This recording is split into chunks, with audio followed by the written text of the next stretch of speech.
Visite de terrain pour Jacques Chirac qui a profité de l'escale du Vigilant actuellement à l'île Longue pour découvrir in situ le dernier né des sous-marins nucléaires lanceurs d'engins mis en service en 2004.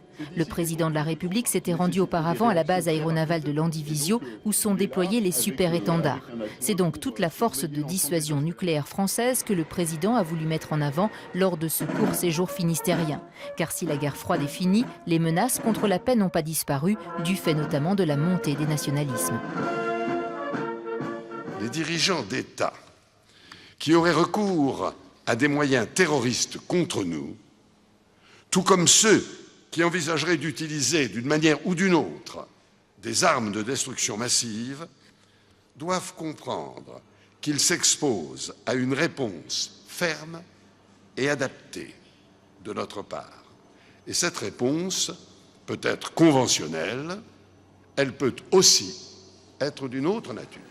Le président Chirac s'autoriserait face à une puissance qui viserait les intérêts vitaux de la France à utiliser l'arme nucléaire, mais de façon flexible, c'est-à-dire partielle, et en ciblant les centres stratégiques. On veut empêcher une attaque contre nous par la menace de représailles nucléaires.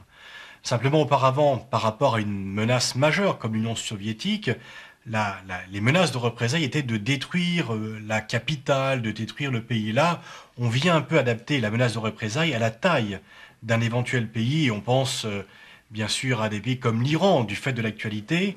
Le discours du président était attendu par la hiérarchie militaire. Les élus politiques de gauche et de droite y ont eux aussi été sensibles. Ce sont des affirmations importantes, je pense, qui nous engagent vis-à-vis d'éventuels agresseurs, mais surtout aussi au niveau européen.